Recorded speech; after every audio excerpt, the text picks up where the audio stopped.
এসো এসো আমাদের বাঁচাও। এই বলে শেয়াল ও তার বাচ্চা চিৎকার করতে থাকে এবং তারা কোনো রকমে ওই বাড়ি থেকে বেরিয়ে আসে। হায় ঈশ্বর, আমাদের কি হলো? আমার রাখার একটা মাত্র বাড়ি, সেটাও আগুনে পুড়ে গেল। কি হবে এবার?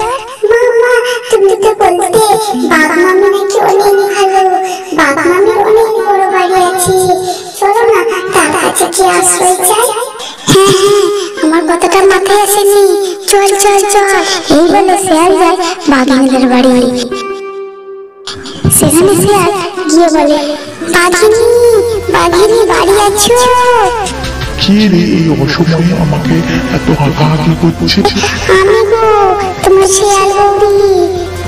ও, এখন এই সময়ে কি ব্যাপার? কি দরকার তোমার? দেখো না, আমাদের বাড়িটা আগুনে পুড়ে ঝলসে গেছে, আমরা কোথায় থাকবো?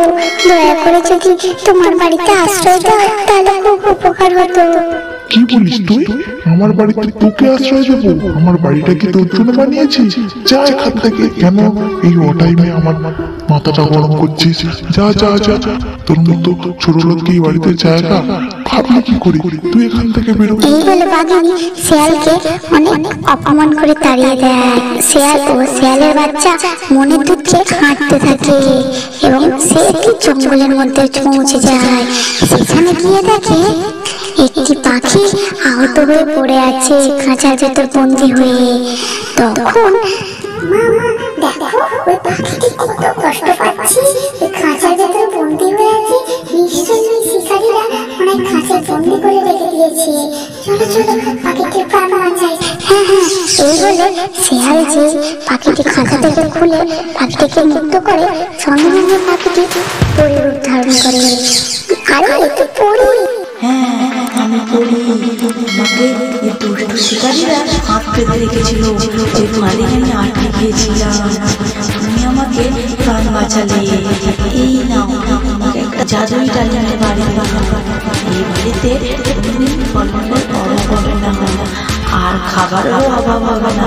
তবে এই ফলমূল সকলকেই দেবে, কম দামে বাজারে বিক্রি করবে। যদি লোক দেখাও এবং লোক করো তাহলে তোমরা ধ্বংস হয়ে যাবে, তোমরা কখনোই লোক করবে না। এই বলে শেয়াল তার বাচ্চাকে নিয়ে জাদুই ডালিমের বাড়িতে ঢোকে।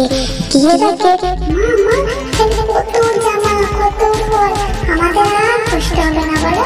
হ্যাঁ হ্যাঁ, ওই পরী আমাদের কষ্ট থেকে মুক্ত দিল। ভালো লাগলে লাইক কমেন্ট শেয়ার সাবস্ক্রাইব করে দেন, কাছে থাকা বেল আইকনটা প্রেস করে দেন। Tata bye bye, thanks for watching.